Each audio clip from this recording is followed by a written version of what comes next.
Step into the illuminating realm of the Four Noble Truths, meticulously curated by Thanissaro Bhikkhu, also recognized as Jeffrey Degraff. This profound exploration of Buddhist teachings is now presented in the form of an audiobook, courtesy of the Buddhist Audio Bookshelf YouTube channel. Immerse yourself in the essence of these timeless truths, gaining profound insights into the nature of suffering, its origins, cessation, and the path to liberation. As you embark on this transformative journey, we extend an invitation for you to play a pivotal role in spreading the wisdom of the Buddha. Your likes, shares, and subscriptions fuel the ripple effect of these teachings, allowing them to reach a broader audience. Let's collaboratively contribute to the dissemination of profound insights and nurture a community dedicated to the pursuit of inner peace and understanding. Together, we can illuminate the path to enlightenment for seekers around the globe. Let's start with Chapter 7. The Third Noble Truth. The third noble truth is the truth of the cessation of suffering. The term cessation here doesn't refer to the fact that suffering, once it arises, ordinarily has to pass away. Instead, it denotes the absolute ending of any and all stress and suffering that arises from craving. The way the Buddha defines this truth points out the basic strategy for how this cessation is brought about. You attack the problem at the cause. It's like going into a house and seeing that it's full of smoke. Instead of trying to put out the smoke, you try to find the fire causing the smoke, and you put that out. The smoke will then dissipate on its own. In fact, this third noble truth is defined in a way that shows that it's identical with the act of fulfilling the duty with regard to the second noble truth. It's the remainderless cessation through dispassion, giving away, giving back, release, and letting go of that very craving. In this sequence of terms, dispassion, viraga, can also mean fading. Suffering ceases when passion for the chain of events causing it fades from the mind. The terms for giving away, giving back, and release kaga, paminasaga, and muddy, refer to the fact that the mind, in acting on craving, lays possessive claim to it. To abandon craving, it has to abandon its claim and return it to nature. You see that even your cravings aren't worth viewing as yours, so you give them their freedom. The final term in the sequence, letting go, analaya, also carries the connotation that you let go with no sense of nostalgia for your cravings. You cut off the relationship entirely, with no lingering regret for what has ended. Other passages in the canon describe the dispassion and cessation of the third noble truth as the foremost phenomenon that can be experienced. There is no phenomenon higher than this. Your duty with regard to this truth is to realize it. In other words, you not only abandon craving, but you're also fully aware of how you do it, and of the results that come when you do. As we noted in the preceding chapter, to develop dispassion for craving, you also have to develop dispassion for the processes of sensory experience on which it focuses. Because these processes are fabricated through your intentions, and because acts of fabrication are rooted in desire, when you develop full dispassion for that desire, these fabrications cease as well. This means that all the processes around the six senses cease at least for the duration of the experience of gaining awakening. The mind discovers a dimension that is totally separate from the six senses. As the canon says, this dimension is not mediated by the six senses at all, and yet it can still be known. Even when, after you gain awakening, you return to your experience of the six senses, you experience them disjoined from them. Because you no longer try to feed on them, you allow them their separate existence. Now, because language is a fabricated phenomenon, this unfabricated dimension can't be properly described by words. Nevertheless, the Buddha needed to give some explanation for why it would be a good goal to aim for, and some indications of how to recognize it once attained. That's why he described it indirectly through metaphors, nibbana, unbinding being his metaphor of choice. In ordinary Pali usage, the term nibbana was used to describe the extinguishing of a fire. To understand the implications of this image, though, we have to understand how the Buddha described the physics of how fire worked. Individual fires, he said, were caused by provoking the fire property, which existed, in a calm latent state, to a greater or lesser degree in all things. When you provoked it, say, by using a fire starter, it would grab hold and cling to the fuel that would sustain it. Here, for fuel, the Buddha used the word upadana, the same word for clinging feeding that he used in the definition of suffering in the First Noble Truth. As long as the fire burned, it was trapped in a state of heat and agitation. When it went out, it let go of its fuel, grew calm, and was released. The Buddha used the term unbinding for the goal, both to indicate that it was a state of freedom, and calm cool was another metaphor he used for this state, and also to suggest how to get there. Just as fuel doesn't cling to the fire, it's not the case that the aggregates cling to you. You're the one clinging to them. You gain freedom by letting them go.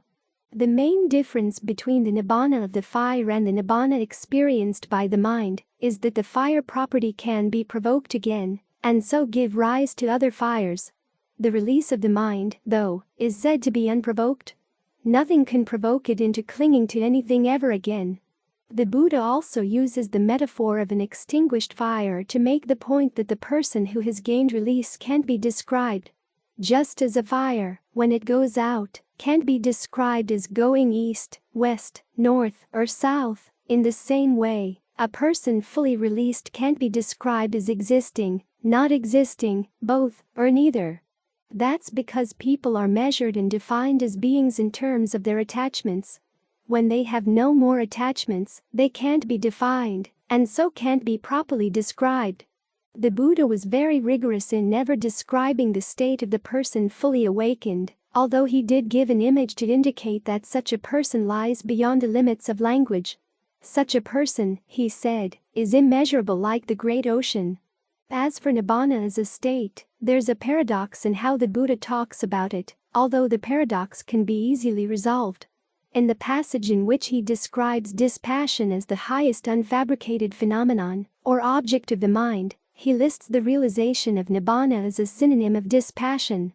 In other passages, though, he indicates that nibbana isn't a phenomenon at all, it's the end of phenomena. Still, the Buddha had to give his listeners some sense that nibbana was a desirable goal.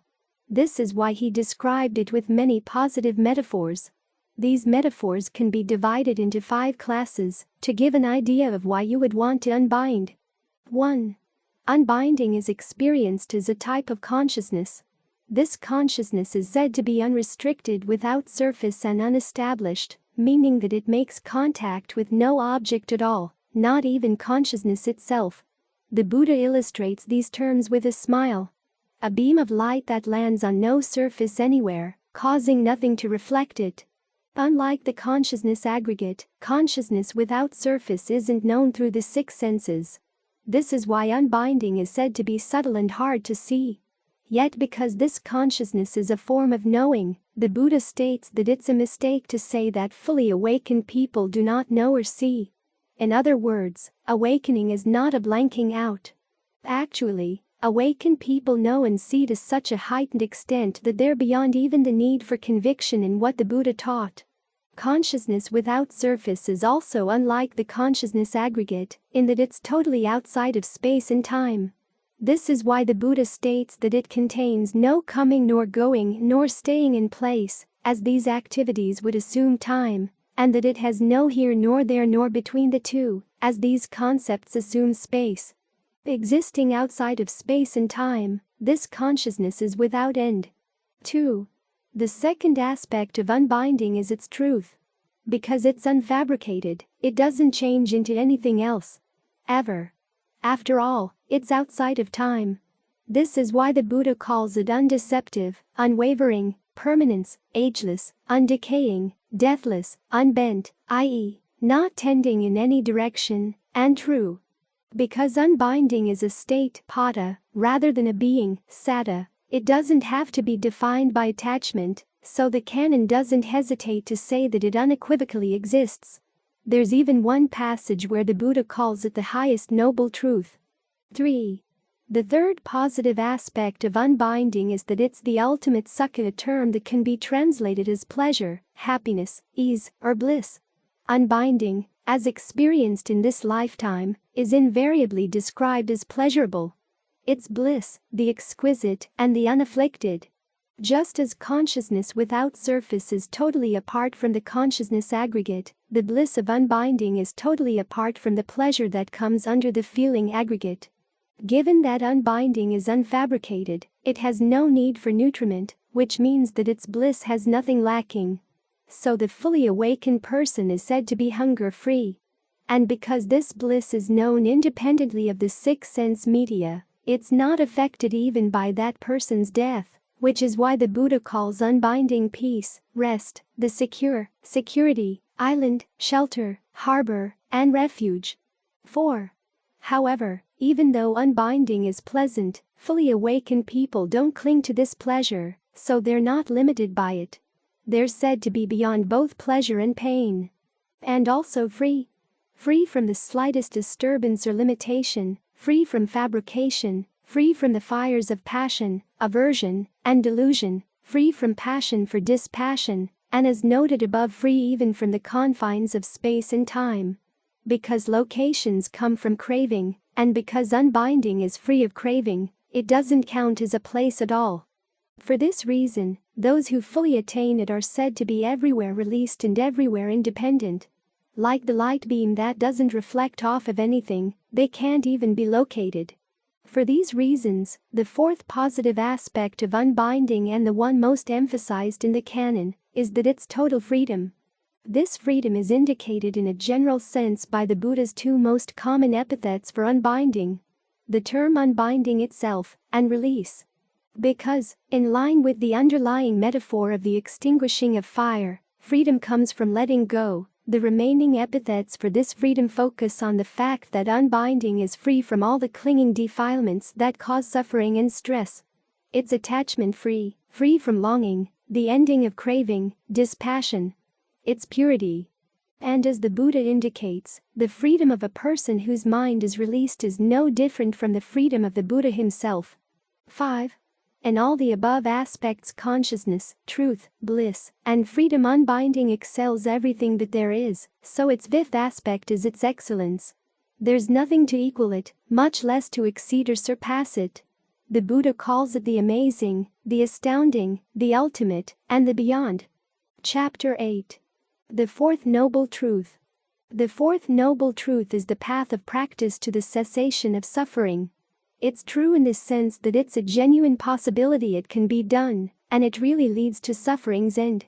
Of the Four Noble Truths, it's the one you deliberately make true through your actions. It's why the teachings on karma and freedom of choice are so essential to the Dharma. This truth is the one that shows their power to do the greatest possible good. In his first talk, the Buddha introduced this path of practice as the middle way because it avoids two extremes. 1. Indulgence in the pleasures of sensuality, and 2. Devotion to the pain of self-torment. Yet this does not mean that the path pursues a course of middling pleasures and pains. Instead, it fosters the pleasures of concentration, along with insight into the pain of clinging, and treats these pleasures and pains not as ends in themselves, but as tools to achieve a higher end: the deathless. The path, however, doesn't cause the deathless. After all, if the deathless were caused by anything, it wouldn't be unconditioned. Instead, the path leads to the deathless in the same way that a road to the Grand Canyon doesn't cause the Grand Canyon to be, but following the road can take you there. The path is composed of 8 factors. Because these factors work together to achieve the goal of the noble search, the path as a whole is called the Noble Eightfold Path. The factors are all said to be right in that they're effective in reaching the goal of awakening. The Buddha illustrates this point with a smile. There's a right way and many wrong ways to try to get milk out of a cow. If you pull on the udder, that's the right way, because it accomplishes your aim, you get the milk. If you twist the cow's horn, that's a wrong way, because it doesn't get you the milk that you want, and it harasses the cow. In the same way, following the factors of the path is the right way to attain the deathless. Following their opposites would be wrong, because they wouldn't get you there. Like suffering and its causes, the factors of the path are directly experienced, although you need some training in the Dharma before you can bring them about. The factors are these: right view, knowledge with regard to the Four Noble Truths. This means not only knowing the truths, but also knowing how to use them to classify experiences. On top of that, it also means knowing their duties and how to follow them. Right resolve. Being resolved on abandoning thoughts of sensuality, thoughts of ill will, and thoughts of harm. Right speech. Abstaining from telling lies, intentionally misrepresenting the truth, speaking divisively, to break up friendships between other people, or to prevent such friendships from forming, speaking harshly, with the purpose of hurting another person's feelings, and engaging in idle chatter, speaking with no clear intention in mind. Right action. Abstaining from killing, stealing, and engaging in illicit sex. Right livelihood. Abstaining from any ways of making a living that are dishonest or harmful, or that aim deliberately at giving rise to passion, aversion, or delusion within oneself or others. Right effort. Generating the desire and carrying through with the effort to prevent unskillful states from arising in the mind, to abandon any unskillful states that have already arisen, to give rise to skillful states that are not yet there in the mind, and to develop fully any skillful states that already are. Right mindfulness. Mindfulness on its own means the ability to keep something in mind. Right mindfulness, in the most general terms, means keeping in mind the need to abandon unskillful qualities and to develop skillful qualities so as to get the mind into right concentration. This entails being able to recognize skillful and unskillful qualities for what they are when they arise, recognizing is another function of mindfulness, and to keep in mind the most effective ways to complete the work of abandoning or developing, as is appropriate. To keep these tasks in mind, mindfulness needs to be established in a frame of reference. These frames are four: the body in and of itself, feelings in and of themselves, the mind in and of itself, and mental qualities in and of themselves. The in and of itself here means observing these things simply as they are without reference to their meaning in the context of the outside world. To be established on any of these frames, you have to do two things. 1. Stay focused on the frame, and 2. Put aside any thoughts of greed or distress with reference to the world. For instance, to stay focused on the breath while dropping any thoughts about issues related to the world outside is one way of staying focused on the body in and of itself. To notice the feelings that arise from staying focused on the breath as they happen would be a way of staying with feelings in and of themselves, and so forth. To stay established in these frames of reference, mindfulness needs the help of two other qualities: alertness and ardency. Alertness keeps you aware of what you're doing in the present moment and of the results of what you're doing. Ardency is essentially the same thing as right effort. The wholehearted effort to stay mindful and alert, and to do what is skillful in line with the directions given by mindfulness. When mindfulness is well established in this way, it forms the theme of the last factor of the path. Right concentration. Stages of mental absorption, called jhana. There are four. The first jhana is composed of pleasure and rapture that come from temporarily abandoning sensuality and other unskillful qualities, and directing your thoughts to a single object such as the breath. At the same time, you evaluate how to adjust the mind and the object so that they fit snugly and smoothly together. The resulting feelings of pleasure and rapture are then allowed to spread throughout the entire body. The second jhana is composed of a stronger sense of pleasure and rapture that comes when you no longer need to direct your thoughts to the object or to evaluate it. In other words, you stop talking to yourself about it, and you can simply enter into a concentrated sense of oneness with the object. Again, the pleasure and rapture are allowed to permeate and to fill the entire body. The third jhana is composed of a sense of a more refined physical pleasure and mental equanimity that come when you no longer need to feed off this sense of rapture. This pleasure, again, is allowed to fill the entire body. The fourth jhana is composed of a sense of equanimity and purified mindfulness, coming from the ability to let go of pleasure and the subtle stress that even refined pleasure entails. The in and out breath grows still as the body's oxygen needs are reduced, and the body is filled with a bright, clear awareness. In Chapter 11, we will discuss how these 8 factors of the Noble Path work together to attack the problem of suffering at its cause. The 3 forms of craving. Here we will simply note that these 8 factors fall under 3 headings.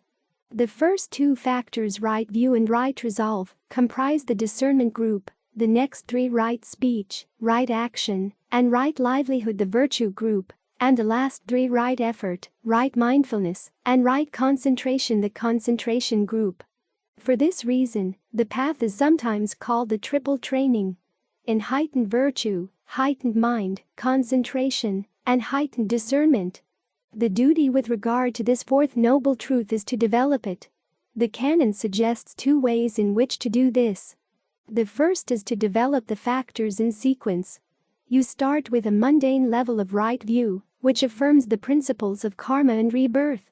Your actions, bodily, verbal, and mental, come from your intentions. They have results that correspond to the quality of the intention, and those results can take widely varying lengths of time to be felt. Some are felt immediately, others may not be felt until future lifetimes. Based on this level of right view, you follow the first of the Buddha's 2 categorical teachings, i.e., the teachings that are true across the board in all situations. Unskillful actions, bodily, verbal, and mental, should be abandoned, and skillful actions should be developed in their place. As you follow this teaching, you become sensitive to how unskillful mental actions lead to suffering, whereas skillful actions relieve suffering. You then refine this insight into the nature of action by adopting the view that mental acts of craving lead to the clinging that constitutes suffering right here and now, while acts following the 8 factors of the Noble Path lead to the end of suffering. These 4 noble truths are the Buddha's 2nd categorical teaching, which is basically a refinement of the first. You see further that the causes of suffering should be abandoned, and the path to the end of suffering should be developed. This view inspires you to resolve on using right view in the right way, not as a mere topic of discussion or argument, but as a guide to action. As a first step in that direction, you resolve on abandoning unskillful qualities in the mind. Then you try to carry out this resolve in all your activities, as you make an effort to speak, act, and find your livelihood in ways that harm no one. Not yourself, not others. In trying to be skillful in your external actions, you also need to be skillful in how you engender the mental qualities motivating your actions. This entails right effort. At the same time, keeping in mind the need to be skillful in both external and internal actions requires that you develop the qualities of mindfulness, alertness, and ardency that will help in the practice of right mindfulness. You come to see that the most skillful mind states free of thoughts of sensuality, ill will, and harmfulness are the stages of right concentration. So you work to establish mindfulness in a way that will give rise to those stages.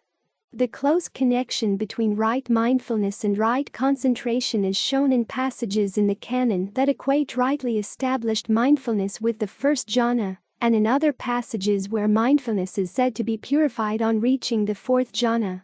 The second way to develop the path is also sequential, but a bit more complex. As you develop each path factor, the 3 factors of right view, right mindfulness, and right effort circle around that factor. Of the 3, right view comes first in seeing the distinction between the right and wrong versions of the factor. Right mindfulness remembers to develop the right version and abandon the wrong version. Right effort makes the effort to carry through with the instructions of right view and right mindfulness. The fact that both of these methods for developing the path start with right view can be explained by the Buddha's insight into karma on the night of his awakening. The skill or lack of skill in your intentional actions derives from the views that inform them. In this case, the Noble Eightfold Path is the highest form of karma. The karma that leads to the end of karma, and right view is what leads the way in performing all the duties connected with the noble truths. Comprehending suffering, abandoning its origination, realizing its cessation, and developing the path. But as we've also noted, once right view and the other path factors have been fully developed and done their work, they too have to be abandoned. After all, the path is fabricated. The Buddha calls it the highest fabricated phenomenon, whereas the goal is not. This means that the path is not present in the goal. So the path actually entails 2 duties: developing the factors so that they can do their work, and then abandoning them when their work is done. As we'll see in Chapter 11, right view is particularly well suited to provide the lead in performing this double duty. It teaches you to look at your views, less in terms of their contents, and more in terms of the karma of clinging to them. In other words, it sensitizes you to views as actions. The motivations lying behind them, the suffering inherent in clinging to them, and the long-term consequences of holding to them and acting on them. After right view applies this analysis to other views, showing you how to abandon them, it's in an ideal position to apply the same analysis to itself. Here it's important to note that even though awakened people abandon the factors of the path on gaining awakening, when they return to the realm of the six senses after awakening, they still can make use of the qualities of mind developed in the course of following the path. Their virtue, concentration, and discernment are perfected. In fact, impeccable virtue in terms of the 5 precepts is one of the signs of a person who has achieved even just the first stage of awakening.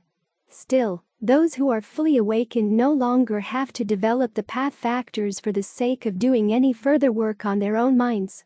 This is one of the ways in which the Noble Eightfold Path counts as the karma that puts an end to karma. However, even though right view leads the way in achieving these results, it can't do the work on its own. It needs to be trained by the act of developing the other path factors. Right concentration, for instance, is needed to give the mind a solid foundation of well-being that allows right view to be resilient in comprehending suffering. Right resolve and right effort make right view more perceptive in the strategies needed to undercut unskillful motivations in the mind. This means that the path factors are not always developed strictly in sequence. And, in fact, the canon lists a variety of ways in which the discernment of right view follows on the other path factors. For example, when the Buddha sets out the triple training, he puts virtue first, followed by concentration, and then by discernment. So even though right view may lead the way, as explained in the analysis of the path, it's also true that the act of developing the other path factors gives important practical lessons to right view, deepening its understanding of all the noble truths and of how to perform the duties appropriate to them. We'll explore some of these practical lessons in chapters 10 and 11. The fact that discernment is nurtured by the development of the other path factors is also reflected in the Buddha's list of 3 types of discernment. The discernment gained through listening to the Dharma, the discernment gained through thinking it through, and the discernment gained through actually developing the qualities that the Dharma recommends developing. When you've learned the Buddha's step-by-step discourse and the 4 noble truths, you've gained some of the discernment that can come from listening, and you've taken your first foray into the second main step in awakening to the truth. Having found a truthful teacher, you've now heard the Dharma that teacher has to teach. The next step is to gain the discernment that comes from thinking the Dharma through. Thanks for tuning in. Your support is invaluable to us as we conclude this episode. To catalyze the growth of our YouTube channel and inspire us to amplify our efforts in sharing Buddha's teachings, we kindly ask for your likes, shares, and subscriptions. Your engagement propels our commitment, urging us to persevere in our mission of making Buddha's wisdom accessible to everyone. If you found value in what you've heard, hit that like button, share our content, and subscribe to stay connected. Together, let's forge a community that embraces enlightenment and wisdom. Thank you for being an integral part of our journey.